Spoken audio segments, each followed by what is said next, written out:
This is 5 on your side at 10. Focused on you. Tonight, a call for emergency manpower after multiple cars crash across 4 lanes of traffic, leaving 1 woman dead and several others hurt. Thank you for being with us tonight. I'm Ann Allred. We've now learned a woman was killed in that multi-car crash near Broadway and Humboldt in North St. Louis. Police tell our Robert Townsend it happened in an area where speeding is a known problem.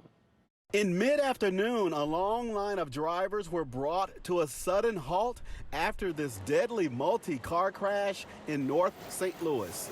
I've seen several cars going down slow. Jacob Hicks and his wife got stuck in the traffic jam near the intersection of North Broadway and Humboldt Avenue. I've moved all the way up, then I seen crime scene tape. Wonder what was going on. Police say around 4 Friday afternoon, a man sped north down Broadway in a black Chevy Cruze. At that point, we believe because of stopped traffic, it tried to go around traffic and oncoming traffic. Investigators say the driver ran a red light, hit this blue Chrysler head on, and caused a chain reaction crash that involved 5 cars, including a St. Louis city vehicle. Some of those cars continued spinning. They hit 2 other stopped cars that were not hit as seriously. 5 people were hurt. The woman driving this Honda CR-V suffered critical injuries and was trapped in her mangled car. Police say firefighters had to cut a woman out of that black Honda you see back there. Investigators say she suffered internal bleeding and later died at a hospital. Oh, wow. Prayers to her family. Jacob Hicks says he's witnessed drivers traveling well over the posted 35-mile-an-hour limit. Ridiculous. It's crazy. You see people running red lights down here all the single time. Is speed a problem on Broadway? Yes, we were just up here recently as part of the traffic division to do speed enforcement in this area because of complaints of speeding. Robert Townsend, 5 on your side. Police have not released the name of the woman who lost her life. Tonight, 3 of the drivers, including the man they say caused this crash, remain in the hospital.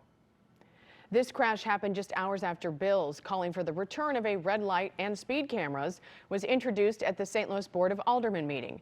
The bills need to go through several steps before becoming law. The cameras were ruled unconstitutional by the Missouri Supreme Court in 2015.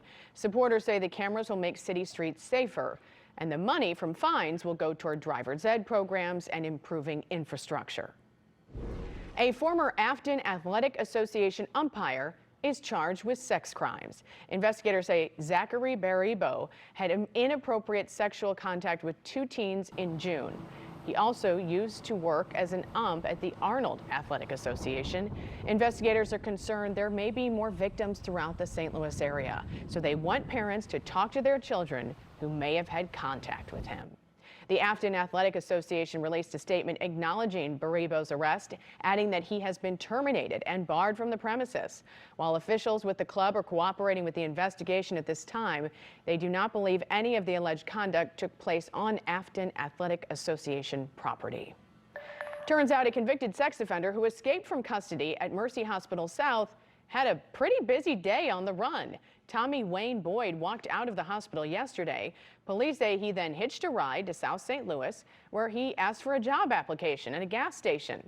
Then he took a selfie with a woman. He also went to a voter registration event at Tower Grove Park, where police say he answered some political questions, answered some surveys, and ate a hot dog.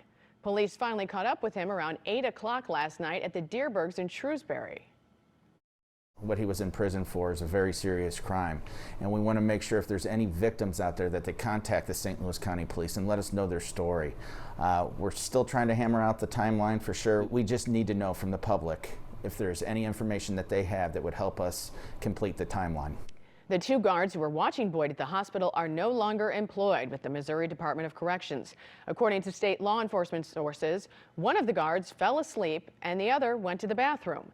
Then Boyd got the key to his handcuffs off the sleeping guard, took the guard's jacket, and walked right out of the building. Wentzville is no longer one of 3 plants involved in the UAW strike. The walkout now stretches coast to coast. The union says it's made real progress with Ford So today, UAW told General Motors and Stellantis workers to strike at all parts distribution centers across 20 states. So the main sticking point here is pay. The union says automakers need to share more of the profits. The automakers say profits need to be used to cover the cost of switching from gas to electric vehicles. The funeral is tomorrow for a Belleville Marine killed last month in Australia during a training exercise. People gathered at George Renner and Sons Funeral Home today to pay their respects to Marine Corps Captain Eleanor LeBeau Cook. Tomorrow's funeral is at 10:30 at St. Peter's Cathedral Catholic Church in Belleville. Cook was one of 3 U.S. service members killed in an aircraft training crash. 20 others survived. Tonight, we are getting a closer look at a St. Louis initiative to help keep young men off the streets. The plan is to keep them productive through a sport they can identify with, basketball. Hundreds of thousands of dollars in ARPA funds are supporting it. Brent Solomon explains. Brent. Hey there, Ann. For years, it was known by people in the city as midnight basketball. Now it's called Nothing But Nets. Same concept, same mission, same legacy of making young men better. 35-year-old Derek Murray is on a mission. I grew up around St. Louis Avenue and Kings Highway, so this area. To make sure he lives a life not only he can be proud of, but also his 5 young sons. When they're not home, they're here at the Wold Community Center. Into a different world in the streets, that's all. It's the home of the Nothing But Nets initiative, sponsored by the city of St. Louis. Now in its 2nd year, the program unites young men through the love of basketball, teaching them vital life skills along the way. It's supported by $650,000 in American Rescue Plan funds. How you feel about being a father? Do that make you proud? Coaches like Nicholas Reed and outside guests come in to engage with them. Teach them life skills, teach them how to fix their credit, just teach them about brotherhood and stuff like that. We got a bunch of young men who work, but they homeless. While playing on the court, they're not only learning camaraderie, they're also connected with resources. Outside of basketball, it's more of a brotherhood. Murray is learning a lot. Come in, they make us tuck our jerseys, so outside you gotta tuck your shirt in, you know what I mean? Respect. His goal, pass on the knowledge to those behind him and keep the goodwill going. How we can come together and kind of make this city better. The magic happening here is a good start. People just don't know about it, but it do make a big difference. Well, there are some 8 different teams in the league. Tomorrow night is the big championship game at the Wall Community Center. It starts at 9 p.m. and I'm told the place will be packed. Brent, thank you. It's a place that holds many happy memories for a generation of kids who grew up in North St. Louis County.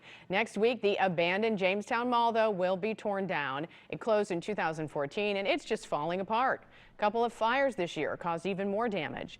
Demolition will begin Tuesday morning. There will be a special ceremony nearly 50 years to the day when it first opened. That work is expected to be completed next summer.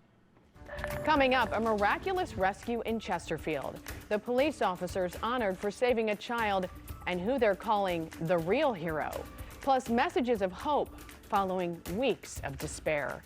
The artwork inspired by the Ferguson unrest. Yeah, the Weather First team tracking a chance of showers as we head into the weekend, but many of us saw as much rain today as we'll see for the next 10 days. We'll show you why. 2 Chesterfield police officers who used superhuman strength to rescue a 5-year-old trapped under an SUV are being recognized for their heroism. The girl was hit by a car back in March while riding her bike. When Officer Joe Brewer arrived, he found her pinned under one of the SUV's tires.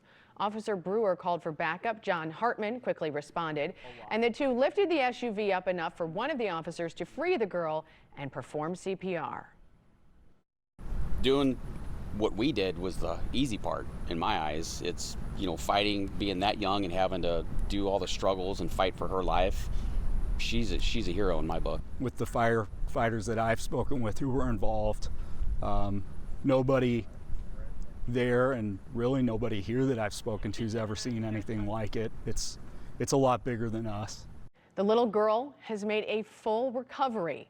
Earlier this week, the officers were presented with a resolution by the St. Louis County Council. They also credit the firefighters, paramedics, doctors, and nurses who also helped save her life. Remember all of the plywood boarding up businesses during the Ferguson unrest? It will now be a positive, permanent fixture in our city. Following the death of Michael Brown in 2014, artists and community members created 300 murals on the plywood depicting love, hope, and justice. The effort was called Painting for Peace. Now more than 50 of those murals will be displayed as works of art at Del Mar Divine. That's a $100 million hub for St. Louis nonprofits. The exhibit is open to the public tomorrow from 10 until 2. Let's get your weather first forecast with Chief Meteorologist Scott Connell. And of course, everybody wants to know about the weekend. Yeah, we got the weekend forecast for you. How about starting it off in Montgomery County, Illinois tonight? Look at this sunset. Beth sent that picture in to us on our Weather Watchers Facebook group. You may have seen a sunset like this, but then again, some of us in the metro area had a bit thicker cloud cover as we were dealing with the leftovers from the earlier showers and thunderstorms. Heaviest rain pockets here just off to the east and southeast of 255, heading down towards Belleville and then going south from there. You had another pocket up into Macoupin County. So this area of northern Montgomery County missed most of the rain. You could probably hear it thundering off to the west. You saw the dark clouds, but that was your narrow band, mainly east of St. Louis, where we saw the heaviest rain. Some cases 1 to 2 inches. Most places today ended up with hardly any at all.